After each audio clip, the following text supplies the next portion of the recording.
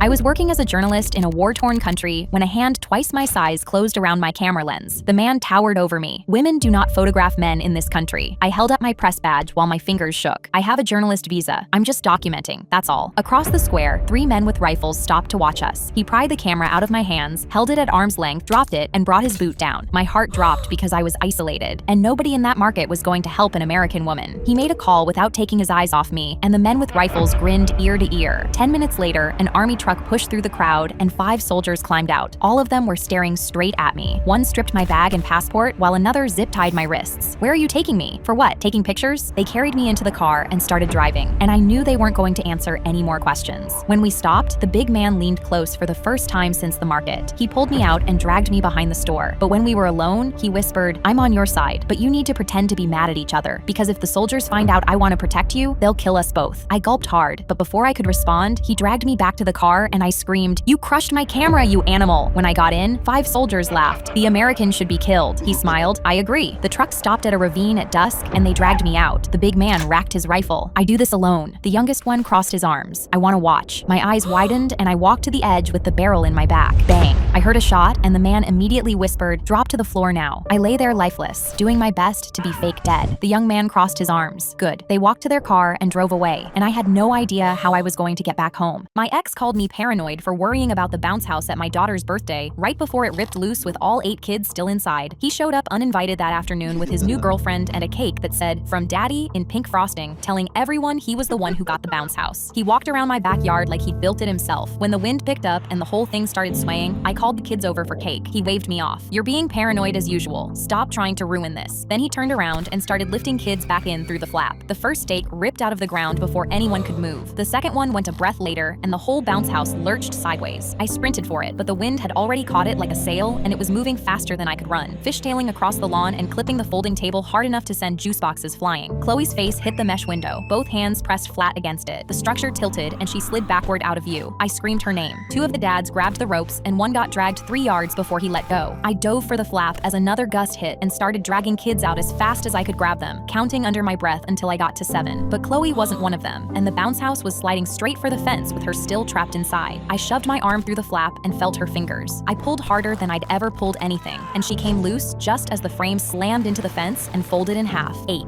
Every one of them on the grass, crying but breathing. The wreckage settled against the fence, and the whole backyard went quiet. A fire captain showed up and found paperwork showing the rental company had been banned from operating for 8 months. My ex got to him first, pointing at me. "This is her party, her backyard. She let those kids climb back in." I felt my stomach drop because it was working. The captain was buying it, but his girlfriend spoke up loud enough for the whole yard to hear. He picked the cheapest one he could find. He said now that he lost custody, he wasn't spending real money on her. He just wanted everyone to think he was a good dad. My ex didn't say a word. Chloe ran straight past the cake that said "From Daddy" and grabbed my legs. I just held on while we watched the cops walk my ex out in handcuffs. I asked a karate master if he could train me for prison, and he kicked me to the ground. I twitched on the floor. I got 90 days for selling fake Jordans. I'm 95 pounds. If I don't learn how to fight, I'll die in there. He pulled me up with one hand. "We have much work to do, but there's no guarantee this will work." I grabbed his hand. "I'll do anything." He answered by taking my hand and bending my fingers back one by one until every knuckle popped. Lesson 1. Any man who puts his hand on you is handing you 5 small bones. Tears streamed down my face. "Yes, master." The next morning, he walked me into his kids' class and clapped twice. "Attack her." 8 white belts swarmed me, and an 8-year-old girl swept my legs, dropping me flat on the floor. I limped over holding my ribs. "Why did you do that? They're children." He pressed a gold star onto her uniform. "If children can put you down, the yard will bury you." That night, I couldn't sleep because I knew he was right. A fight was was guaranteed to happen, and when it did, I needed to survive. The next morning, I bowed my head. I'm ready to do anything you ask. He pressed a gold star onto my chest. Good. A month of popped knuckles later, on my last free morning, he fed me a snake. As I chewed it while sitting cross-legged to meditate, he lowered something heavy onto my shoulders. My eyes shot open as I saw an anaconda thicker than my arm coiled around my neck, its tongue flicking at my jaw, but I kept my hands flat on my knees until it settled like a scarf. He nodded once. You have achieved inner peace. You are ready. The next day, I went to prison, traded my clothes for a jumpsuit 2 sizes too big, and before the gate even shut, the biggest inmate in the yard stepped off the weight bench. She grabbed a fistful of my collar and lifted me onto my toes, smiling like a shark, showing every tooth. Fresh meat. Her knuckles pressed under my chin, and I grinned because she'd just given me her hand. I peeled her pinky off my collar and snapped it back, then the next, and the next, cracking each finger one by one as that shark smile dissolved into screams. She dropped to her knees, so I kicked her flat onto the concrete the exact way the karate master had kicked me. Everything he'd spent a month teaching me, I just used on the biggest inmate in the yard in 10 seconds. The yard went silent. I held out my hand the way the old man had held out his, and the shark took it with the hand that still worked. A seagull ripped my sandwich out of my hands mid-bite, and when it landed on the boardwalk, I swear I saw it smiling at me. I clenched my fists because I hadn't eaten all day just to save room for it. I jabbed a finger at him. You just started a war. The next day, I came back to the same bench with a newly made, fresh, impeccable sandwich. I opened up the foil and took a whiff of my creation. Beautiful. But as soon as I took a bite into the sandwichy goodness, my arch nemesis snatched the whole thing. I jolted up to give him the finger, and he pooped on my coat. I wiped it off with one napkin. Oh, it's on. That night, I stood at my kitchen counter and built the most beautiful sandwich of my life. Turkey stacked high, fresh red tomatoes in the middle, and extra mayo on both slices. I folded one special ingredient into the middle, wrapped it up, and held it to the sky like a soldier raising his knife before war. The next morning, I sat on the same bench, held the sandwich up, and unwrapped the foil slowly. Wow, I cannot wait to eat this beautiful sandwich. It would be such a shame if a flying creature stole it and ate it. 3 seconds later, my enemy took the bait, ripped it from my hand, and flew it straight to his crew on the pier to show off. The second his beak tore the bread open, the whole thing exploded into a cloud of pink glitter. It blasted his face, his wings, and every friend next to him, and the mayo made sure it was glued to every feather. He'd finally stolen the one sandwich I made just for him. His crew started squawking, all extremely angry because he'd gotten glitter on all of them. The biggest one reared back and smacked him clean across the head with a wing. I pulled my real sandwich out of my bag, took a huge bite, and this time I was the one smiling at him. A lawyer in a $3,000 suit slid his glass of wine back at me and told me he wasn't paying for garbage. He'd swirled it once and made a face like he'd licked a battery. I can taste the difference between real French wine and the cheap junk you scam tourists with. Get me your wine guy. We didn't have a wine guy. He grabbed my wrist before I could turn. Sweetheart, I drink wine that costs more than your rent. When I say a bottle is garbage, the right answer is yes, sir. So go to the back, bring me what you keep for people who actually know wine and no tricks. I have a $400 nose. I'll know. I wiped the rim of the same bottle he just sent back, poured it into a fancy glass pitcher, and brought it out on a shiny silver tray. This is our special bottle, sir. We don't open it without the manager's okay, but I made an exception. He swirled it, sniffed it like he was diffusing a bomb, and closed his eyes. Heads turned. Now, this is what real wine tastes like. A real wine guy knows in 2 seconds. He waved me over. Notice the smoothness now. 15 years of training, and you taste the difference between real wine and grape juice with a fancy label. Charge me extra for it. Put another bottle on the bill to take home. I charged him for 2 bottles. He shook my hand on the way out and slipped me $100. You've got a real future in this business, sweetheart. I waited until the door closed. Same bottle, same wine. The $400 nose just paid $400 more for it. I poured the last glass for table 4. On the house, from the gentleman in the suit. My pregnant sister announced her baby's name at Christmas dinner, and I made sure it was the last time she ever said that name out loud. My best friend Ivy died in a car accident we were in when I was 17, and my sister Harper was 19, and I have been the family monster ever since. It's been 8 years, and last Christmas didn't start any differently. My mother hugged Harper for 30 seconds and gave me a brief nod without making eye contact. When we sat down for dinner, Harper was next to our grandmother in one of the nice chairs while I got squeezed into a folding chair at the corner of the table. Then Harper stood up with an ultrasound in her hand. I have an announcement, she said. I'm having a baby girl. Everyone cheered while I smiled and waited for this moment to be over. And I've decided to name her Ivy. The room went quiet. I want my daughter to know that grace is stronger than tragedy. She looked directly at me. I've had to live with those memories for 8 years, and it almost broke me. She walked around the table toward me, and I couldn't move, but I'm not going to let it break me anymore. She grabbed both of my hands and squeezed them while tears streamed down her face. I forgive you. My entire family started crying. I pulled my hands away from her so hard that she stumbled backward into the table and knocked over 2 glasses of wine. You don't get to forgive me, I said. Harper's face went hard. You weren't in the passenger seat that night. Harper laughed again. You need help, she said, grabbing my arm. You killed your best friend, and now you're trying to drag me down with you. She put her hand on her stomach like a shield. This is exactly the kind of thing that makes everyone walk on eggshells around you. You're toxic. Honestly, I don't even know why you keep showing up. I rolled up my left sleeve and showed the scar that runs from my elbow almost to my wrist. This is from your bottle that shattered against my arm when you lost control and hit that tree. A sober teenager in a tragic accident is just a tragedy, but a drunk teenager who kills her passenger is a felony. Harper was sobbing so hard she could barely stand. I picked up my coat. You know what? Naming your baby Ivy is actually perfect. You're going to have plenty of time to think about what you did to her. I was sitting at a grand piano in front of 200 people, and my fingers just stopped moving. I had practiced Claire de Lune every day for 4 months, and my piano teacher told me I was her best student that year. Don't forget to smile out there, my mom whispered, fixing the collar of my navy blue dress. In the front row, my little brother Sam was already waving at me with both hands, grinning like I was about to do magic. Play the loud parts, he